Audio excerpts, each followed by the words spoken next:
Eguerdi on deizuela guztioi, Gasteizko eta Madrilgo aurrekontuak aurrera ateratzeko jeltzalek eta popularrek elkarri emandako babesa dugu hizpide gaurkoan. Eusko Legebiltzarreko kasuan eguerdiko ordu batean sinatu dute aurrekontu akordioa EAJak, Alderdi Popularrak eta Alderdi Sozialistak, eta nabarmendu dute guztientzat eta herritarrentzat bereziki onena izango den aurrekontu akordioa dela. Espainiako aurrekontuen kasuan eztabaida urtarrilera arte luzatzeko asmoa du Madrilek, jeltzalek ukatu egiten dute akordiori dagoenik popularrekin, baina popularrek aipatzen dute baietz badaudela kontaktuak beren artean eta kupoaren edo kontzertu ekonomikoaren neurriak direla horren adierazle. Hain justu, Gasteizko Legebiltzarreko 9. legealdiak urte bete duen honetan, etorri dira aurrekontuen inguruko eztabaidak eta jarriko gara gai horri eta beste zenbaiti begira gaurko lerroburuetan. Alderdi Popularrarekin adostasunera iritsi izana nekagarria iruditzen zaio Elkarrekin Podemosi. Lander Martinezek salatu du egonkortasun instituzionala argudiatzen dutela jeltzaleek, baina izatez alderdien egonkortasuna egon dela jokoan. Gainera, gizartearen aurkako aurrekontu gisa izendatu ditu Gasteizko gobernukoak. Pasaden urtean gertatu zen bezala Alderdi Popularrarekin adostu egin dira aurtengo aurrekontuak eta nekagarria da geuretzat ja. Akordio hau bide erraza zan Eusko Jaurlaritzarentzat.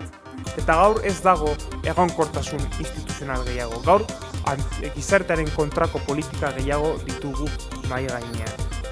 Gaurko egonkortasun, kakotxe artean egonkortasun instituzional hori egia esan alderdien eta akordioa lortu duten alderdien egonkortasuna da. Superbibentzia bilatzen duen Alderdi Sozialista baten egonkortasuna. Estatuan aurrekontuak aprobatu behar dituen Eusko Alderdi Jeltzale baten, Alderdi Popularraren egonkortasuna, eta Confebasken neurriak aurrera eraman nahi dituen Eusko Alderdi Jeltzalearen egonkortasuna. Hau da, gizartearen kontrako eta politika atzerakoi gehiago eta onura gehiago gehien dutenentzat. Baina Urkullu Eusko Jaurlaritzako lehendakariaren arabera, negoziatzeko prest agertu diren bakarrak izan dira popularrak. Momentuz oraindik negoziatzen ari gara. Eta bidelagunak esango nuke negoziatu nahi izan duten bakarrak. Eta hori da garrantzitsuena. Nor dagoen presta negoziatzeko. Akordioaren faktura herritar guztiek ordaindu beharko dutela esan du Euskal Herria Bilduko Maialen Iriartek bere aldetik eta gizarteak galdu egingo duela. Denok, herritar guztiok ordainduko dugu akordio horren faktura. Faktura gure poltsikotik ordainduko da, enpresek gutxiago ordainduko dutelako eta beraz, presio fiskal nagusia herritarren bizkar gainean eroriko delako orain arte bezala. Kalkulua gure ikuspuntutik erraza da. Enpresek gutxiago ordaintzen badute, diru bilketa jaitsi egingo da eta ezinezkoa izango da zerbitzu publikoen kalitatea bermatzea. Beraz, gizartea ateratzen da galtzaile. Fiskalitatearen inguruko bilkura monografikoa eskatu dute honen bestez, Gasteizko Legebiltzarrean Podemosekoek, Euskal Herria Bilduri eta PSeri egin diote hori babesteko gonbita. Eta geure lehenengo neurria hurrengoa izango da.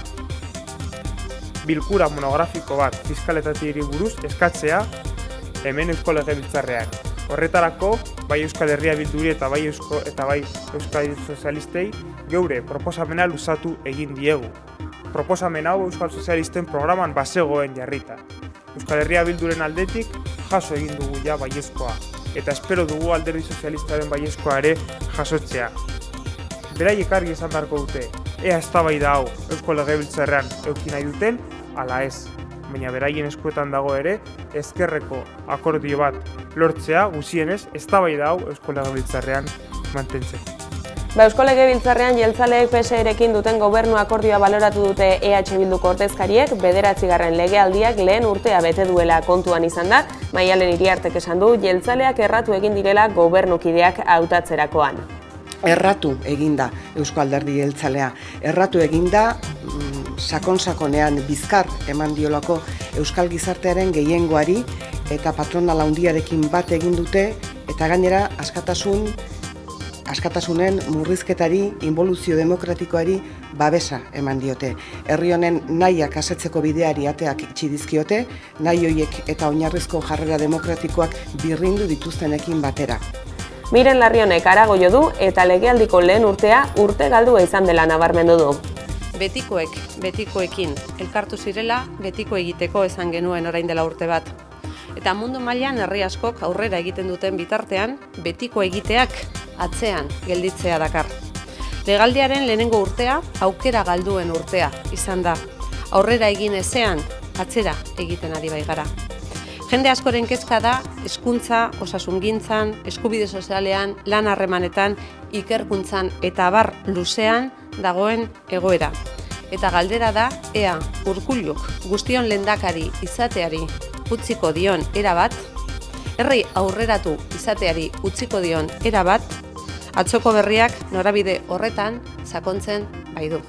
Jasone Agirrek bere aldetik esan du oraindik badagoela astia egindako akatsak zuzentzeko eta gogora ekarri du joan den astean Jeltzalei eta Podemosi egindako herri izaerako akordioaren proposamena. 3 urte falta dira legealdia agortzeko eta uste dugu borondatea baldin badago behintzat, borondatea badago, oraindik badagoela astia akatsak zuzentzeko eta gobernuaren politika ekonomiko eta sozialak norabide egokian jartzeko.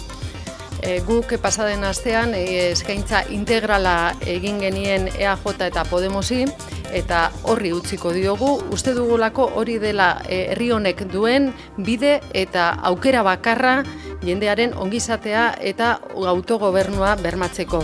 Eta uste duguna da harreman eredu berria. Estatuarekin harreman eredu berria behar dugu berdinetik berdinera. Berdinen arteko eredu berria eta horri ekingo diogu adostasunak lortzeko eta gehiengo berriak egituratzeko. Beste pitzadura bat sortu da Nafarroako gobernuko laukotean hizkuntza oinarri duen gai batekin, gehiengo sindikalaren babesarekin gobernuak asmoa azaldua du hezkuntzan zerrenda bakarra jartzeko gaur egungo ereduarekin irakasle elebidunek 2 hizkuntza arloetako bat hautatu behar baitute. Laukoteko indar batzordea ezker hain justu oposizioarekin lerratu da eta zerrenda bakarra eragozteko bidea hasi du parlamentuan. Hezkuntza departamentuari dagokion zerrenda bakarraz erabakitzea baina oposizioak lege proposamen bat aurkeztu du legebiltzarrean aukera hori trabatzeko.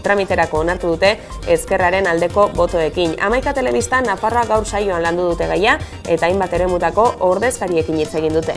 Lege proposamena aurkeztu duela PSNek eta zalantza zegoen ze jarria izango luketen partidua sustengatzen dute, gobernuak sustengatzen duten partiduek. Eta atzo izan zen publikoki izquierda ezkerrak adierazi duela bere babesa emango diola lege proposamen honi. Lege proposamen horrek badu artikulu bakarra eta artikulu horretan esaten duela oposizioetarako arautzen duena dala errege dekretu bat. Orduan hemen hori ezin dala aldatu. Eta errege dekretu horik ez duela esaten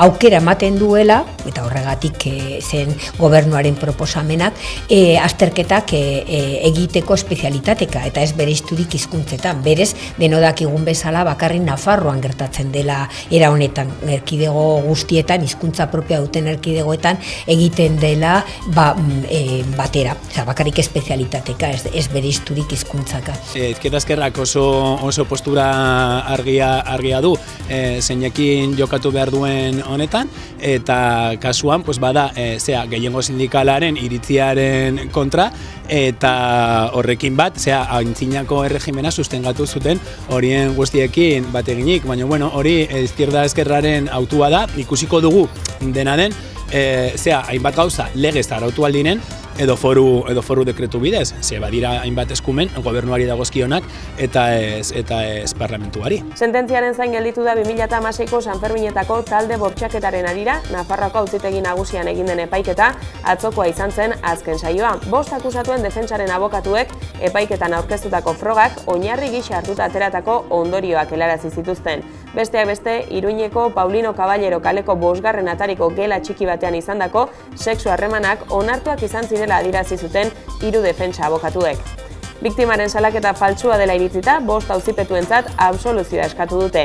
Behin defentsaren abokatuen azalpenak entzunda, epaileak akusatuei epaia eman aurretik azkenekoz hitz egiteko aukera eskaini zien eta euren errugabetasuna defendatu zuten 5ek. Formula bera erabili zuten guztiek gainera, errugabeak zirela eta konfiantza zutela justiziarekin. Auzitegiko iturrien arabera, espero da epaia urtarrilean jakinaraztea. Guardia Zibilak domina emandako epaile batek absolbitu zituen Sandra Barrenetxea torturatzeaz akusatutako agenteak. Iazko hispanitatearen egunean, merituzko gurutzea eman zion Guardia Zibilak Alfonso González Guija epaileari. Hala onartu dio Madrilgo gobernuak Jon Iñarritu EH Bilduko senatariari. Dirudienez, ordurako jakina zen Barrenetxea torturatzeaz akusatutako 4 Guardia Zibilen auziko epailetako bat izango zela eta 4 poliziak absolbituta irten ziren epaiketa horretatik. Torturaz ari garela gainera, Kepa Urra presoa torturatzeagatik zigortutako Manuel Sánchez koronelari galdetu dio gaiaz, Euskal Herria Bilduko diputatu Oskar Matutek eta honako erantzuna jaso du. ¿Cómo casa esto con el informe del gobierno vasco que señala que ha habido miles de torturados en el País Vasco por los fuerzos y cuerpos de seguridad del Estado, entre ellos, evidentemente, incluido la Guardia Civil? Algún error en singular parece una manera de agarrar difícil miles de casos. Y es un informe del gobierno vasco elaborado por un forense de mucho prestigio en todo el Estado español como Paco Echevarría. Yo creo que eso no es objeto de esta comisión. Cuando quiera, usted y yo debatimos de nuestras actividades pasadas, pero yo creo que no forma parte de eso. Las mías son públicas, no tengo ningún problema. Ehunka dira gurean gurasoak edo senideren bat preso dutelako dispertsioan oinarritutako espetxe politikari aurre egiten dioten adin txikikoak, motxiladun haur gisa egin dira azken aldian ezagun eta hoien egunerokoari begira jarriko gara gaur gaueko Gurean Gaur Plus saioan. Aurrerapen gisa zenbait adierazpen dakartzagu gaurko albistegira. Nagore Mujika eta Juan Carlos Iglesiasen alaba da esaterako Olatz Iglesias eta bolada batez 2 gurasoak izan zituen espetxean. Gaur egun aita dauka preso. Bueno, nik bederatzi nituenean hasi nintzen derrigorrezko bidaiak egiten, lehenengo ama, gero aita eta ama, eta gaur egun aita bakarrik ikusteko. Esan dezaket ez dudala ezagutzen beste realitaterik, ez dut ezagutzen zer den aita hurbil edukitza, ez dut ezagutzen zer den aitarekin harreman normalizatu bat eramatea. Azken finean, kartzelak dakarren ondorioetako bat da, ez? Aita kartzelan edukitzeak errazten du, zailtzen du parkatu, gure harremana normala edo, normala izatea. Guk salatu nahi duguna da kartzela politika honek dakartzan ondorioak, ez? Salatu nahi dugu dispertsioak nola eragiten duen haur txikiengan, eta hain txikiak ez direnengan, bebai, gazte eta nerabengan. Azaleratu nahi dugu, plazaratu nahi dugu bebai, badirela ertz anitz, oraindik gure artean eta hitz egiten ez ditugunak eta landu beharrekoak. Oiana Mujika da dispertsioa pairatzen duen aurroietako baten ama, semeak duen aitaren gabezia deskribatzeaz gain salatu du zigor hirukoitza ezartzen zaiela ume hoiei. Netzat aurra jaio eta lehenengo bidaia Parisea 15 egun zitula ingenunean, nik aurroi kotxian sartu eta gaina bidaia bat, aita ezagutzeko bidaia bat, gaina jakin gabe, epailean baimenik eta ez genuen jakin gabe sartu ahal izango zuen, ezagutu ahal izango zuen. Esan ez dut ez, nire sentsazio 15 eguneko aurrakin kotxian sartu nintzanean, esan hau da ez, hemendik eta denbora luze batian izango duen errealitatea. Hau da, egunerokoan aitan presentziai gabe bizi beharra, eta horrek esan nahi du, nire semiak, baino beste aurra hauetako asko bezala, inoiz lo hartu aurretiko ipui bat inoiz ez jola bere aita kontatu, goizetan esnatu denean inoiz ez dula bere aita horri zan, inoiz ez dula eskolara aitak lagunduko, zigor hirukoitza bizi dutela aurra hauek. Orduan, bat da netzat, egunerokotasunean aita ama edo bile gabe bizi behar izatea. Bigarren alitzake, uste dugu baita aurra hauei ukatu ite zaiela aita ama edo bilak etxian izateko itxaropen hori ere ukatu iten zaiela. Hain zuzen, guraso hori aplikatzen zaien salbuespenezko legedi honek ukatzen dulako itxaropen hori. Eta hirugarrena da, beraien gurasoak ikusi ahal izateko inberriztu zen 100 kilometro horiek, ez? Zigor hirukoitza horregatik esaten dugu. Dispertsioa pairatzen duten aurren egoera ezagutarazteko dinamika martxan jarri zuten hain justu, dispertsioaren ondorio berezitua ikusarazteko Mujikak gurean azaldu duenez. Guk ikuste genuen dispertsioaz eta urrunketaz eta asko hitz egiten zela, batez ere igual etxeratek eta hitzaldi desberdinetan indako lanai esker, baina ikuste genuen ez ezaguna zela presoen seme-alabek bizi zuten egoera, ez? Ez zelako berdina izeba bat, osaba bat bisitatzea urtean 2-3 aldiz jutea, edo ja egunerokoan aita edo ama etxean ez izateak, egoera errealitate berezitu bat zula eta hori argitara atea bertzela. Bestetik baita, Kurkuluxeta elkarteak, Bilboko elkarte honek motxilaren umea dokumentala kaleratu zuen, eta ikusi genuen aukera paregabea eskaintzen zula baita ere realitate hau jendartera ateatzeko. Eta hirugarren bat, Sara eta Izarren kasuak baita ere, utzizun agerian oso gutxi ezagutzen zela bai barruko presoak umeakin daudenean bizi duten egoera, eta baita 3 urte betetzean kalea ateatzen dienean, barruan gelditu den ama eta guraso horrekin nolako harremana mantentzen duten oso gutxi ezagutzen zela. Eta dispertsioak eragiten dien adin txikikoen kasuak aztertuta dosier bat osatu dute, baina baita beste zeinbait euskarri ere, egoeraren berri ahalik eta gehien hedatu ahal izateko. Dosier hau erabiliko da eragile, alderdi, mugimendu ezberdinekin gai hau lantzeko eta elkarrekin baita ere bide amankomunak eta abiatzeko. Eta adibidez, hemendik aurre abiatu beharreko lanketa bat, bai amankomunian, bai da hezkuntza eragilekin edo hezkuntza munduakin, orduan unitate didaktikoa hortako tresna oso importante bat izango da. Eta bigarrenik, bideoklipa baita ere, esan Miren Amurizak letra intzula, Pirritx eta Porrotxek abesti bat indute, eta abesti hortan oinarrituta Xaturraranen grabatu genuen bideoklipa, ez? Egia da, 2 egunetan izugarrizko ikustaldi pila izan txula, eta baita ere da beste baliabide bat, esan bezala, herri guztitara errealitate hau eramateko. Gaur egingo dute bake artisauen azken bilkura publikoa Luson, beren hitzetan Euskal Herriaren historia aldatu duen herrian. Euskal Herrian zehar, bilkura publikoak antolatu dituzte bakearen artisauek, bake prozesua eta abenduaren 9an Parisen egingo duten manifestazioa aipatzeko.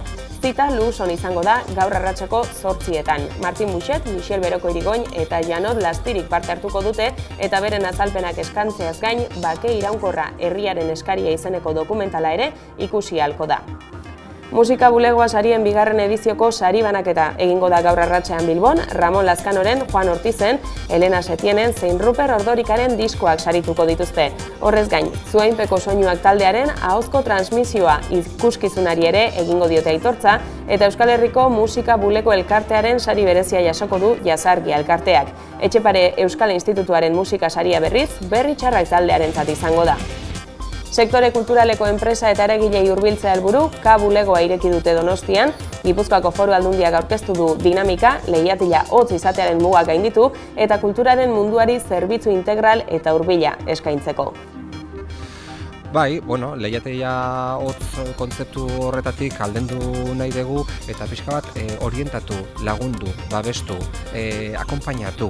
Eta horregatik ez gera hemen bakarrik geldituko bulego honetan, bulego honek telefono bat dauka, ordutegi bat dauka, irekia egongo da, jendea egongo da eta bilerak egin ahal izango dira. Baina hortik haratago kultureragileen bila joan atera nahi dugu eta laborategietara edo tailerretara, enpresa kultureletara. Abenduaren 12an egingo dute 2015ko Espainiako gizonezkoen futbol kopako finalean Espainiako eresarkiari jotako txistukadaren aurkako epaiketa. Katalunia Akzio Dinamikako Santiago Espot epaituko dute bertan, Bartzelona eta Atletiken arteko 2015ko maiatzeko partiduan entzundako txistukadaura antolatzea leporatuta.